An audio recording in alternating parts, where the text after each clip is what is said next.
Judges 8.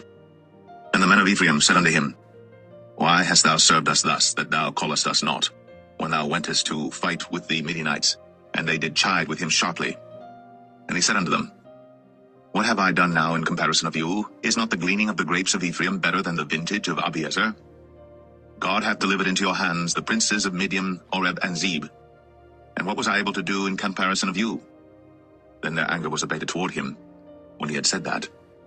And Gideon came to Jordan and passed over, he and the 300 men that were with him, faint yet pursuing them.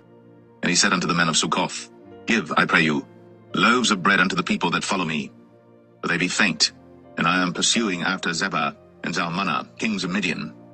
And the princes of Succoth said, Are the hands of Zebah and Zalmunna now in thine hand, that we should give bread unto thine army? And Gideon said, Therefore when the Lord hath delivered Zebah and Zalmunna into mine hand, then I will tear your flesh with the thorns of the wilderness and with briars. And he went up thence to Penuel, and spake unto them likewise. And the men of Penuel answered him as the men of Succoth had answered him. And he spake also unto the men of Penuel, saying, When I come again in peace, I will break down this tower. Now Zebah and Zalmunna were in Karkor, and their hosts with them, about 15,000 men, all that were left of all the hosts of the children of the east. But there fell 120,000 men that drew sword. And Gideon went up by the way of them that dwelt in tents on the east of Nobah and Jogbeah, and smote the host, for the host was secure. And when Zebah and Zalmunna fled, he pursued after them, and took the 2 kings of Midian, Zebah and Zalmunna, and discomfited all the host. And Gideon the son of Joash returned from battle before the sun was up, and caught a young man of the men of Succoth, and inquired of him.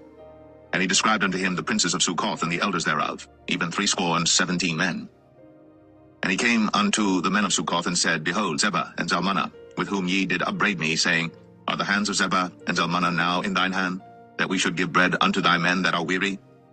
And he took the elders of the city, and thorns of the wilderness and briars, and with them he taught the men of Succoth. And he beat down the tower of Penuel, and slew the men of the city. Then said he unto Zebah and Zalmunna, What manner of men were they whom ye slew at Tabor? And they answered, As thou art, so were they. Each one resembled the children of a king. And he said, They were my brethren, even the sons of my mother. As the Lord liveth, if ye had saved them alive, I would not slay you. And he said unto Jether, his firstborn, Up, and slay them. But the youth drew not his sword, for he feared, because he was yet a youth. Then Zebah and Zalmunna said, Rise thou, and fall upon us, for as the man is, so is his strength. And Gideon arose, and slew Zebah and Zalmunna, and took away the ornaments that were on their camels' necks. Then the men of Israel said unto Gideon, Rule thou over us, both thou and thy son, and thy son's son also, for thou hast delivered us from the hand of Midian. And Gideon said unto them, I will not rule over you, neither shall my son rule over you. The Lord shall rule over you.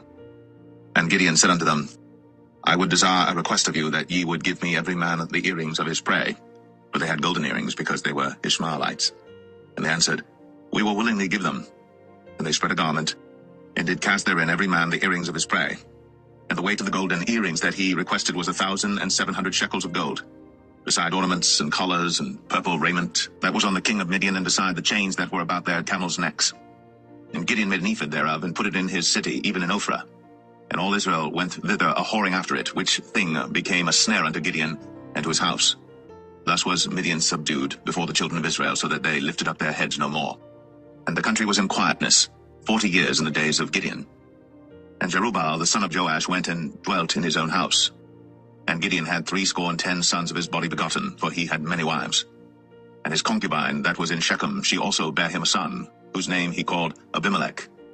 And Gideon the son of Joash died in a good old age, and was buried in the sepulchre of Joash his father, in Ophrah of the Abiezerites. And it came to pass, as soon as Gideon was dead, that the children of Israel turned again, and went a-whoring after Baalim, and made Baal-berith their god.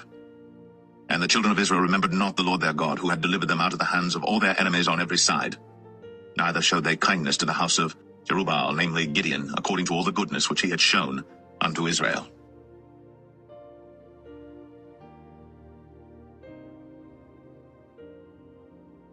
Judges 9. And Abimelech the son of Jerubbaal went to Shechem unto his mother's brethren, and communed with them and with all the family of the house of his mother's father, saying, Speak, I pray you, in the ears of all the men of Shechem. whether it is better for you either that all the sons of Jerubbaal, which are 70 persons, reign over you, or that one reign over you. Remember also that I am your bone and your flesh. And his mother's brethren spake of him in the ears of all the men of Shechem all these words. And their hearts inclined to follow Abimelech, for they said, He is our brother. And they gave him 70 pieces of silver out of the house of Baal-berith, wherewith Abimelech hired vain and light persons which followed him. And he went unto his father's house at Ophrah, and slew his brethren the sons of Jerubbaal, being 70 persons upon one stone. Notwithstanding yet Jotham, the youngest son of Jerubbaal, was left, for he hid himself. And all the men of Shechem gathered together, and all the house of Millo, and went, and made Abimelech king by the plain of the pillar that was in Shechem. And when they told it to Jotham, he went and stood in the top of Mount Gerizim, and lifted up his voice, and cried and said unto them, Hearken unto me, ye men of Shechem, that God may hearken unto you. The trees went forth on a time to anoint a king over them, and they said unto the olive tree, Reign thou over us. But the olive tree said unto them, Should I leave my fatness, wherewith by me they honor God and man, and go to be promoted over the trees? And the trees said to the fig tree, Come thou, and reign over us. But the fig tree said unto them, Should I forsake my sweetness and my good fruit, and go to be promoted over the trees? Then said the trees unto the vine, Come thou, and reign over us. And the vine said unto them, Should I leave my wine, which cheereth God and man, and go to be promoted over the trees? Then said all the trees unto the bramble, Come thou, and reign over us. And the bramble said unto the trees, If in truth ye anoint me king over you, then come, and put your trust in my shadow. And if not, let fire come out of the bramble, and devour the cedars of Lebanon. Now therefore, if ye have done truly and sincerely, in that ye have made Abimelech king, and if ye have dealt well with Jerubbaal and his house, and have done unto him according to the deserving of his hands, for my father fought for you, and adventured his life far, and delivered you out of the hand of Midian. And ye are risen up against my father's house this day, and have slain his sons, 70 persons, upon one stone, and have made Abimelech the son of his maidservant king over the men of Shechem, because he is your brother. If ye then have dealt truly and sincerely with Jerubbaal and with his house this day, then rejoice ye in Abimelech, and let him also rejoice in you. But if not, let fire come out from Abimelech, and devour the men of Shechem and the house of Millo. And let fire come out from the men of Shechem and from the house of Millo, and devour Abimelech. And Jotham ran away and fled, and went to Beer, and dwelt there for fear of Abimelech his brother. When Abimelech had reigned 3 years over Israel, then God sent an evil spirit between Abimelech and the men of Shechem. And the men of Shechem dealt treacherously with Abimelech, that the cruelty done to the 70 sons of Jerubbaal might come, and their blood be laid upon Abimelech their brother, which slew them, and upon the men of Shechem, which aided him in the killing of his brethren. And the men of Shechem set liers in wait for him in the top of the mountains, and they robbed all that came along that way by them. And it was told Abimelech. And Gaal, the son of Ebed, came with his brethren, and went over to Shechem. And the men of Shechem put their confidence in him. And they went out into the fields, and gathered their vineyards, and trod the grapes, and made merry, and went to the house of their God, and did eat and drink, and cursed Abimelech. And Gaal, the son of Ebed, said, Who is Abimelech, and who is Shechem, that we should serve him? Is not he the son of Jerubbaal, and Zebul his officer? Serve the men of Hamor, the father of Shechem, for why should we serve him?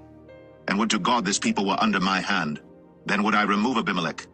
And he said to Abimelech, Increase thine army, and come out. And when Zebul, the ruler of the city, heard the words of Gaal, the son of Ebed, his anger was kindled.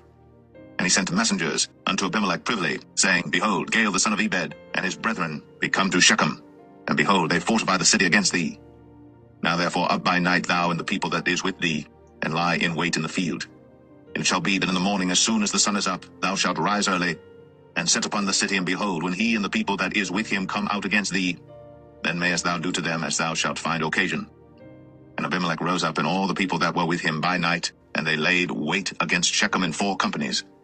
And Gaal the son of Ebed went out and stood in the entering of the gate of the city. And Abimelech rose up, and the people that were with him, from lying in wait. And when Gaal saw the people, he said to Zebul, Behold, there come people down from the top of the mountains. And Zebul said unto him, Thou seest the shadow of the mountains, as if they were men. And Gaal spake again and said, See, there come people down by the middle of the land, and another company come along by the plain of Meonim. Then said Zebul unto him, Where is now thy mouth wherewith thou saidst, Who is Abimelech, that we should serve him? Is not this the people that thou hast despised? Go out, I pray now, and fight with them. And Gaal went out before the men of Shechem, and fought with Abimelech.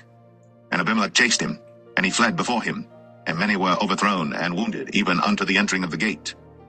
And Abimelech dwelt at Arumah. And Zebah thrust out Gaal and his brethren, that they should not dwell in Shechem. And it came to pass on the morrow that the people went out into the field. And they told Abimelech. And he took the people and divided them into 3 companies, and laid wait in the field, and looked. And behold, the people were come forth out of the city. And he rose up against them, and smote them. And Abimelech and the company that was with him rushed forward, and stood in the entering of the gate of the city. And the 2 other companies ran upon all the people that were in the fields, and slew them. And Abimelech fought against the city all that day, and he took the city, and slew the people that was therein, and beat down the city, and sowed it with salt. And when all the men of the tower of Shechem heard that, they entered into an hold of the house of the god Berith. And it was told Abimelech that all the men of the tower of Shechem were gathered together. And Abimelech gat him up to Mount Zalmunna, he and all the people that were with him. And Abimelech took an axe in his hand, and cut down a bough from the trees, and took it, and laid it on his shoulder, and said unto the people that were with him, What ye have seen me do, make haste, and do as I have done. And all the people likewise cut down every man his bough, and followed Abimelech, and put them to the hold, and set the hold on fire upon them, so that all the men of the tower of Shechem died also, about 1,000 men and women. Then went Abimelech to Thebez, and encamped against Thebez, and took it. But there was a strong tower within the city, and thither fled all the men and women, and all they of the city, and shut it to them, and gat them up to the top of the tower. And Abimelech came unto the tower, and fought against it, and went hard unto the door of the tower to burn it with fire. And a certain woman cast a piece of a millstone upon Abimelech's head, and all to break his skull. Then he called hastily unto the young man his armor-bearer, and said unto him, Draw thy sword and slay me, that men say not of me, A woman slew him. And his young man thrust him through, and he died. And when the men of Israel saw that Abimelech was dead, they departed every man unto his place. Thus God rendered the wickedness of Abimelech, which he did unto his father, in slaying his 70 brethren. And all the evil of the men of Shechem did God render upon their heads, and upon them came the curse of Jotham, the son of Jerubbaal.